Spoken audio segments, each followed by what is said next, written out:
And he was at Mickey's in WeHo, like pop lock and dropping it on his homeboy, and I'm just laying in bed like hashtag Black Love. Hi everybody, welcome to the newest episode of Maybe I'm a Hoe. I'm your host, Chionne, and today's episode, I'm so excited. It's called Once Upon a Time Not Long Ago, I Was a Hoe.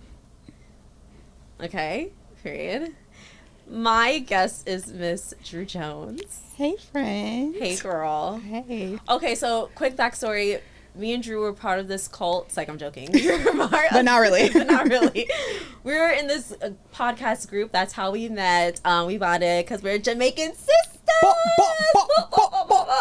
So I'm really excited because it's the first time like we're connecting again. I know. We've been chatting it up, but it was so hard to not just dive into the whole relationship talk thing because one, I'm just genuinely so happy for you, and you're just in this really amazing place in your life. Oh, thanks. And but before we get into it, yes, I want to do our icebreaker to continue warming things up. Okay. So on Instagram earlier when your dating days, you would always like have some type of funny interaction or something that you dealt with on one of the dating apps. So I want us to share our like funniest dating app moments or dates or something that happened. Okay. Mm-hmm. I asked our dear friend Nakia about this, about what story I should share, because there's too many. And she very quickly picked this one. I met my ex on a dating show. Okay. I was a talent producer. He was a contestant during the show. Nothing, wasn't even paying attention, didn't even notice him. Right, because you're not even allowed to. Like, no. Really, yeah. And also, like, you're essentially a glorified babysitter, so it, like, you're not turned on by these men. After the fact, though, we ended up being really good friends, started dating. Everything's cool. He was, like, kind of tapping into... like, his sexuality, and so he's like, I think I'm bi. And I was like, per. Oh, me too, twins. Let's like love that. Twins. It was so, we were cool with it. We're dating, everything's fine. Mm-hmm. He's like, oh, I'm gonna go out with my friend who's in town. We're gonna catch up. Yeah. I'm like, cool. I'll be at home. Whatever. I'd actually just gotten off set of another dating show I was working on, and decided to stay at his house because it was closer to the studio. Mm-hmm. So I go to sleep. He comes in late after I sleep, whatever. I wake up. I have a literal, like, 4-page text from him. Not 4. What was his sign? He was a Leo. Oh, okay. That's strange. Jump scare. 4-page text from him. He's sleeping right next to me. Wait. So it's like, yes. So I wake up. I check my phone as one does in the morning because I had to get up before him to go back to the studio. I see I have a text from him. Normally he used to text me like really nice like things. Even if I was like sleeping over, he'd be like, hey, I know you're up before me. Like, I hope you have a great day today, okay. Blah, blah, blah, whatever. He might put a little Bible verse in there. It was cute. I thought that's what this was. Immediately, no. It was like, hey, I think like, he was like, I think I only like men. Oh. I feel like, and he just like, I don't even remember all the stuff he was saying, but because it all was like a blur, like I got like rage blur. For sure. And I look at him and I try to wake him up, and he took a Xanny or something. He's like, oh, I took a Xanny, I can't get up. He knew he didn't want to deal with it. Yeah, so he's like not waking up. And I was like, had half a mind to let his dogs out as I was like leaving, but God's working in me, so I didn't do that. But I just like left. I get to set. One of the contestants I'd pulled her from another like project, so we were like kind of cool or whatever. She's like, hey, I need to talk to you about something. I was like, okay. She's like, so I was out last night and I saw your boyfriend. And I was like, oh, is that so? Mm-hmm. She's like, yeah, he was with a man. And I was like, oh, like that's his homeboy. And she was like, no, sis, he was with a man. Like with him. With him in the biblical sense. My stomach. Oh, so he was like, he was at Mickey's in WeHo, like pop lock and dropping it on his homeboy. And I'm just laying in bed like, hashtag Black Love. So anyway. Oh my God. So he was cheating with a man. Yeah. But you know, I saw my day in court because the show aired this year, and he got shredded on the show. Like, people hated him on the show, and I was like, hey. Okay, well, as soon as the cameras turn off, I need to know. And I need to watch the season of whatever show you're talking about, because that's amazing. I got you. My psyche would be shot after that, and my trust issues would be on another level. Well, it kicked off, I don't want to say the hoe phase because there are multiple, but it kicked off a hoe phase for sure. Phase. That's an amazing segue. Oh, I'm sorry. I was supposed to exchange one. Yes. Okay. So mine was not as heavy. So when I was recently on Hinge, I know. I was on Hinge and I matched with this guy, and the conversation was great in the DMs. So we moved it over to talking on the phone a little bit. This is our first conversation on the phone. And so we're covering the basics, and he's like, what do you like to do for fun? And so something I'm very passionate about, I love traveling. So I said, I love traveling. I've been here. This country is my favorite, blah, blah, blah. And then he kind of turns it into like a tangent of why he doesn't understand, like, why people need super expensive cars to like have a good time, or why people get these really big houses and you don't need all this money to like enjoy life. And in my head, I'm like, oh, you're broke. You're unemployed. You're unemployed as fuck. And you're broke as hell. And the Wi-Fi is strong in your mom's basement. Exactly. Yeah. And you're happy there. And I love that for you. You. Not I. So I was like, okay, well, what do you like to do? I shit you not.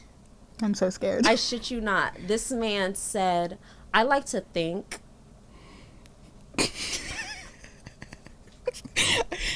Just thoughts. The silence was loud as fuck because I literally didn't know what I was gagged because I thought I was ready. I was waiting for him to laugh, and he was dead ass serious. Think about what? He's a philosophical guy, and he just likes to think about life and different things like that. Immediately, I got off the phone and blocked him because there's no way you think our first date is gonna be us chilling on the couch thinking together. So, no more dating apps for me. I'm done. I wouldn't say that. Don't give up. Listen. Drew, that was disgusting and disrespectful as hell of him. I can't do it. I think I'm so mad at that. Because I'd be like, I would just wait for like the continuation of that thought, you know? I think about what? About what? I was ready to say his favorite philosopher was like Shakespeare or something, because I don't even think he knows what philosophy is. Yeah. But anyway, back to you. Okay. The transition into the hoe phase. Mm-hmm. Not even just following the ex that cheated on you, but just in general. Mm-hmm. Where were you when, like, was there a specific pattern of events you've noticed that triggered your hoe phase? I grew up in Kentucky. Okay. It's very much a thing in the South. Like, you get married young, you know, like married, babies. It's happening before like 25. Mm-hmm. And that just didn't really sit right in my spirit. And my Nana used to always be like, go travel the world, like, live. You know, live. And so I just was so work motivated and just memory motivated that I wasn't super interested in meeting somebody. But I was open to meeting someone, like, if they came around. So I guess just that thought process, I wasn't as focused as, like, about, like, what are we? Yeah. So, you know, I was just making a lot of friends. Yeah. Sowing your wild oats. Yeah. And I went to college in Atlanta, and Atlanta is not a city for lovers. No. And I didn't know that until I got older and I saw, like, horror stories of women talking about the men in Atlanta, and it actually terrifies me. It's actually shocking I didn't date a gay man until Los Angeles, because being in Atlanta, I would have sworn like that would have happened to me sooner. Yeah. I mean, actually, it might have. I don't know. But if it did, they're not out yet. You don't know. Yeah. So with your relationship now with Boo, we're calling him Boo, respectfully. Booski. Yeah. Where were you mentally when you met him? Okay, so I met him on Hinge. Okay. We actually met almost 2 years ago on the app. Mm-hmm. And at that point, I was like, in my hot girl summer, wasn't really thinking about it, but was open to maybe meeting someone, but was just like having fun, not super, like, felt like I was in a good space mentally, but was like, whatever. Mm-hmm. We ended up going on a date until February, that following February, because I was a talent producer and I left to go do a show. Mm-hmm. And I was in Alabama, and so I was having a time in Alabama, and I like started talking to a guy that I shouldn't have been talking to again, but you know how that goes. Yeah. And he just got me all sorts of twisted and messed up. So Emotionally? yeah. Okay. Just like completely like messed with my confidence, messed with my mental health. Like just was not it for me. So by the time I actually went on a date with my boo, I was like, this is a free meal and maybe like a fun friends with benefits thing. Okay. Like, and I was very honest with him. I was like, hey, really? I just got out of something. I was like, you seem really great. Like, you seem like a genuinely wonderful person, and I really like to get to know you, but like, I just can't promise that I'm like in a good place, and I don't want to like, so us going out the first time was like, he was like, oh, well, it was just your birthday. Like, let me take you out to dinner. Like, we'll go as friends or whatever. Mm-hmm. And he was like, I just genuinely want to get to know you. I think you're really fun. Mm-hmm. So, yeah, I was not in the mental space at all. What was his response when you shared your honest feelings in that moment?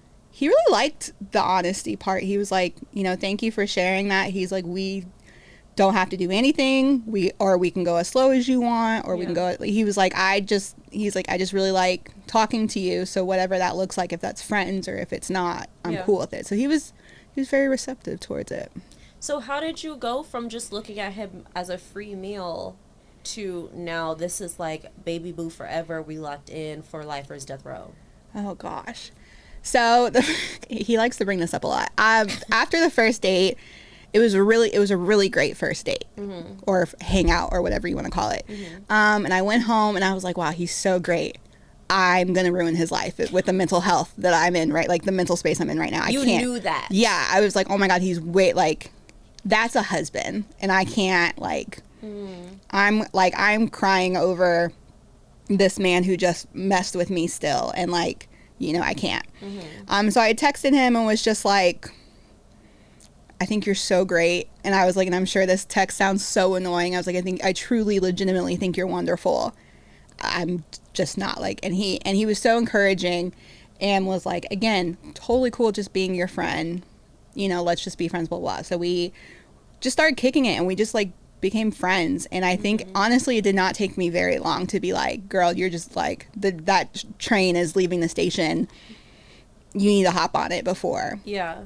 So, it maybe took like a week or two to be like, oh, just kidding. I'll do whatever I need to do to jump up. And he was just all down with it. Like, he wasn't like, oh, well, how do you know? Don't play with my feelings, stuff like he was just like, okay, you're ready, I'm ready. Yeah, he was like, he was really like confident and like, he's always been like, I know I bring a lot to the table. I know I'm a good guy and I know I'm a catch. Yeah. And I know that you're a catch. And if this isn't working out, it doesn't say anything about either of us. Yeah. Just as long as we're honest with each other, like, I'm down for it. Well, shout out to you, one, for having that self-awareness of knowing that you were a hot fucking mess. A hot mess. And a hot mess. And also not wanting to ruin a good man. Yeah. There are a lot of women out here who don't do that. And for a lot of different reasons, because I have a friend who has done that before, and it was mainly because she just didn't know how to word it, so like it didn't come off as mean. Mm-hmm. Where I had to explain to her, but what's meaner is you leading him on and making him feel like there's potential for something, knowing damn well you're not interested in him at all. Yeah. And then you ruin him for the next girl. And then there are some girls who just do it just because they're like, well, niggas do it all the time, so whatever, I'm gonna do it too. Yeah. And that's not fair.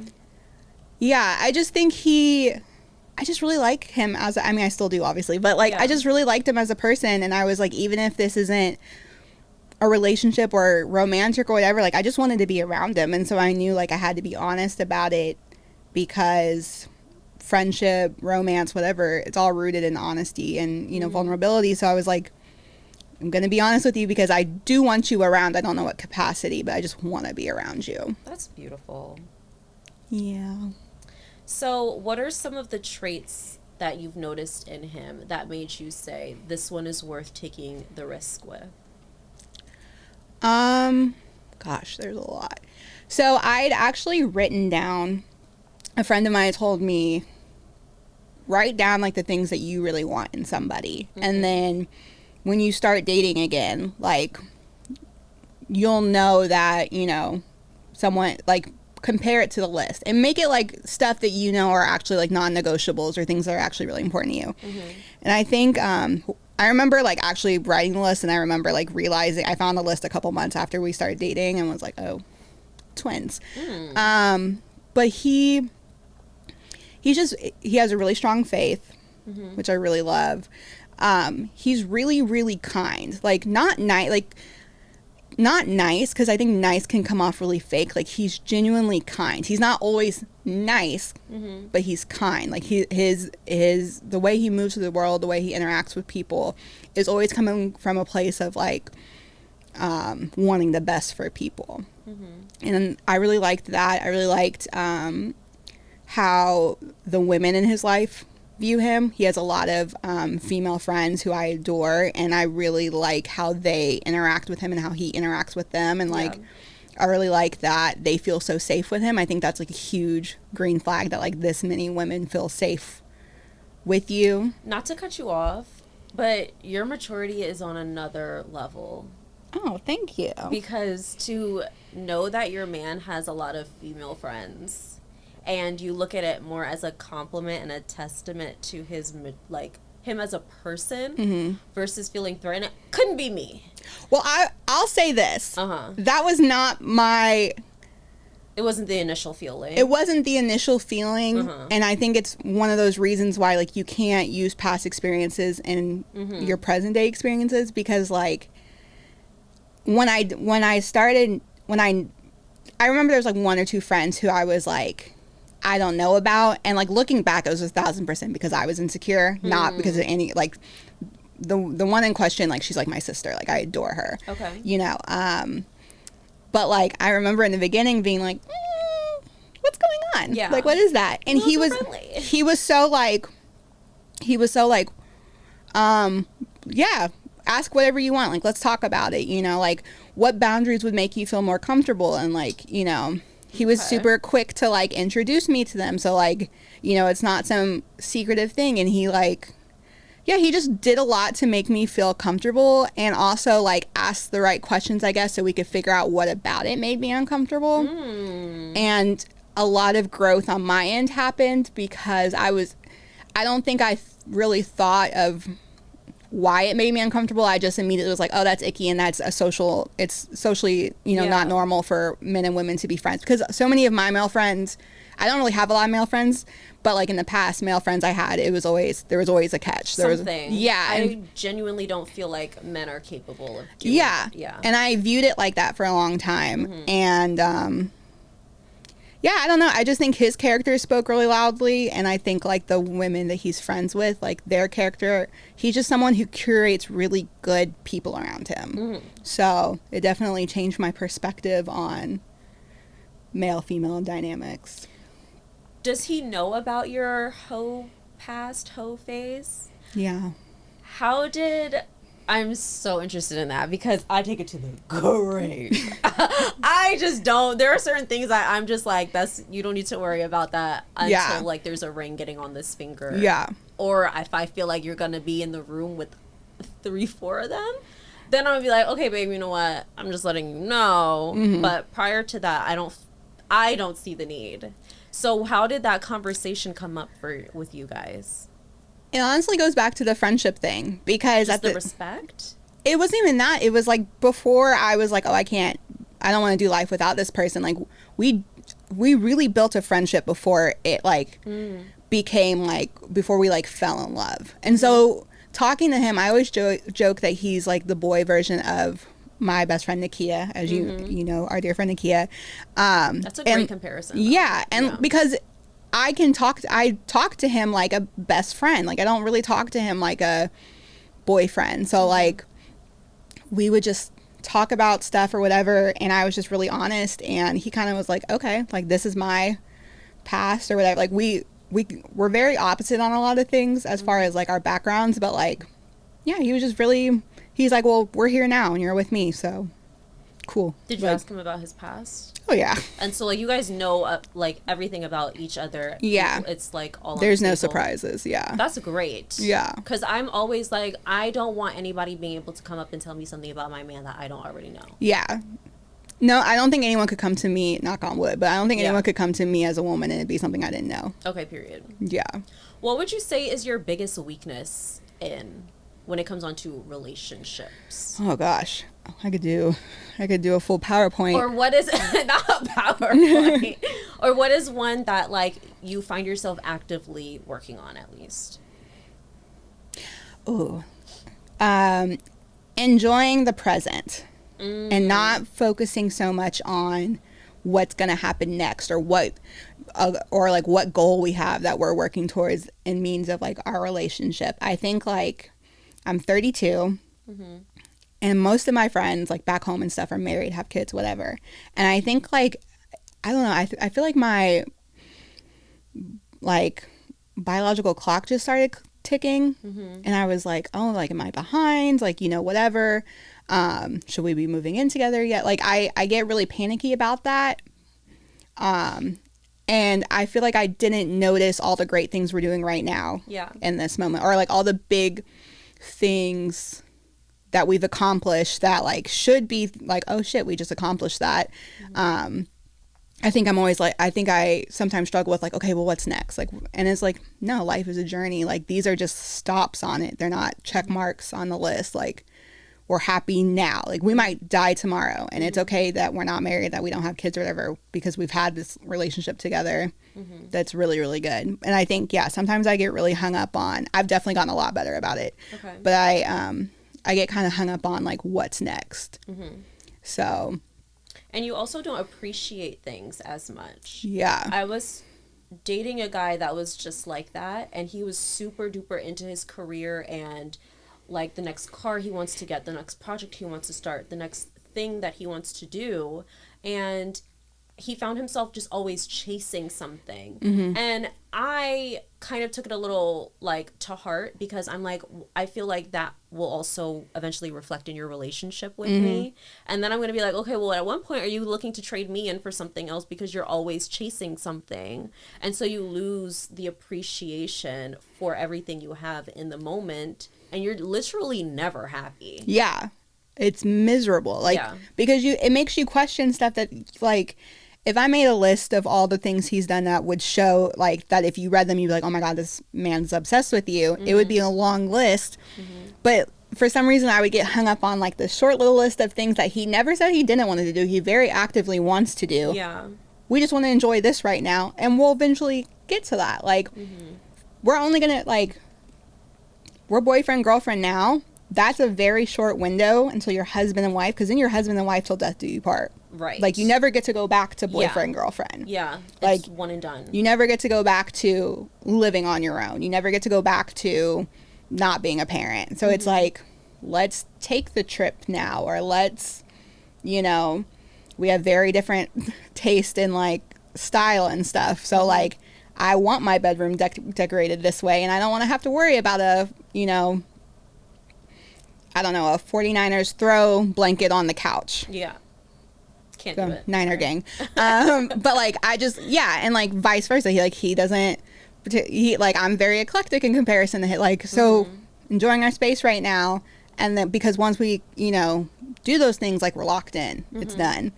So it's hard sometimes, because you're like, because I think also I have a tendency of feeling the other shoe's going to drop. Yeah. And so when things are good, I'm like, self-sabotage. Yeah, I'm like, oh, I do that too. Things are too good. Yeah. Like, something must be up. Let me start a fight.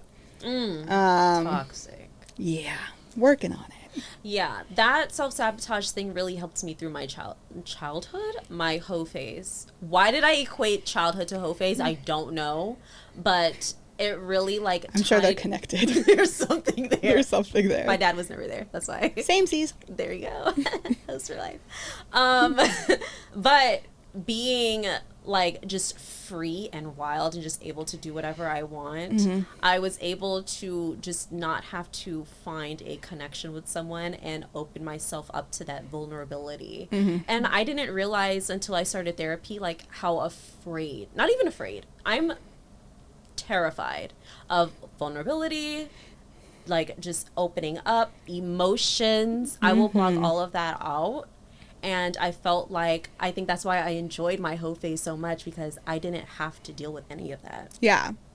I dated men who I knew sucked. Yeah. And even though it would hurt when it didn't work out, I knew eventually it wasn't going to work out. Yeah, there were no surprises. Yeah, so it's like I was prepared for it eventually to be painful, but it's like I'm not shocked that this person did this because, you know, this is the first time, and in a lot of ways it's scarier, I think, because it's genuinely a good person who genuinely loves you and wants to be with you and wants to work with you, and any issue you bring up, he's like, thank you so much for sharing with me, like, let's talk about it, let's, you know, let's get on the same page about it and stuff. And like, when someone is not showing you signs that they're gonna dip, that's scary. That shakes you to your core. It's so scary because like blind. Because I want to believe you're not gonna dip. Yeah.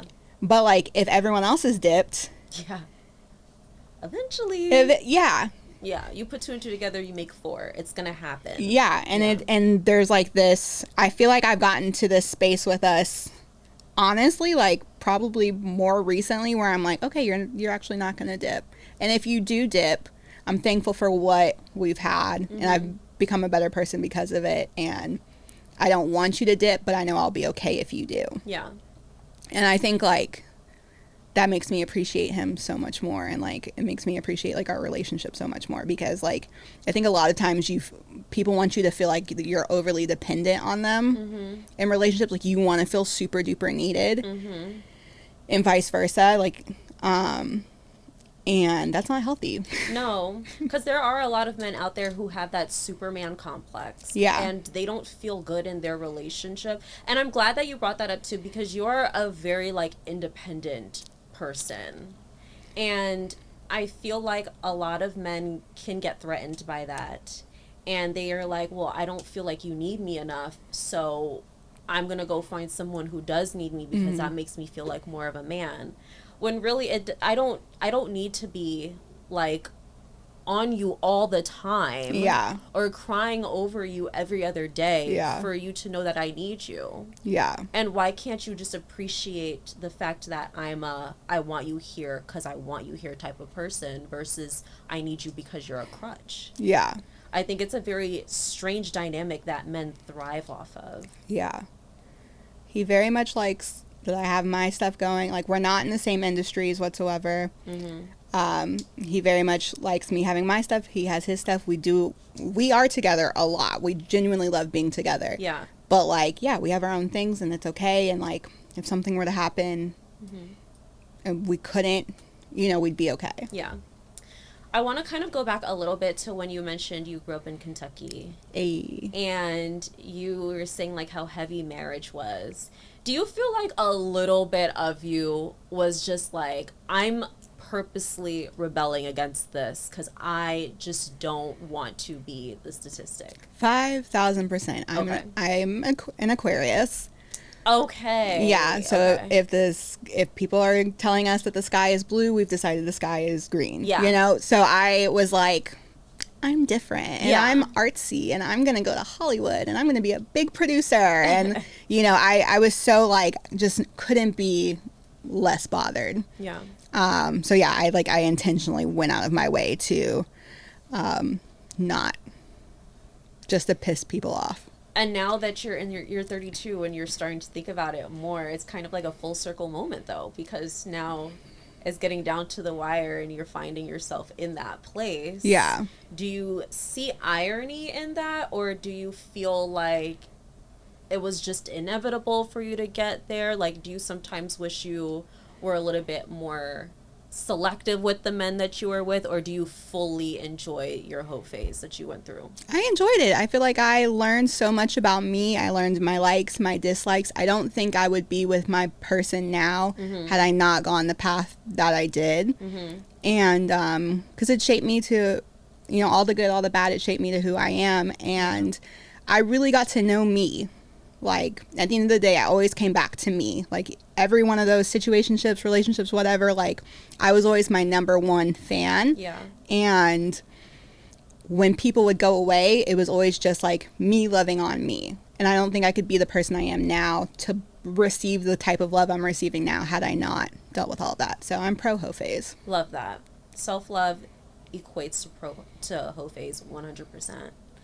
My last thing before we wrap up is I would love if you shared a gem that some girl out there who is debating if she wants to get back into her hoe phase, if she wants to have a hoe phase, anything like that, just like a lesson learned that you want to share with her so she can just like be confident in whatever choice she makes and be proud of her hoe phase. I think a hoe phase is whatever you make it. I don't think it has to be sleeping around. I don't think it has to be hopping on Drake's yacht. I don't think it doesn't have to look a particular way. It's whatever you're comfortable with and you enjoy. And I think that the right man or woman, because ally, I think they'll be down for whatever version of you comes out of that. Like, you know, do what works for you. But at the end of the day, like, really listen to you. If it doesn't feel right in your spirit, don't force it. Don't force it. You don't have to. Yeah.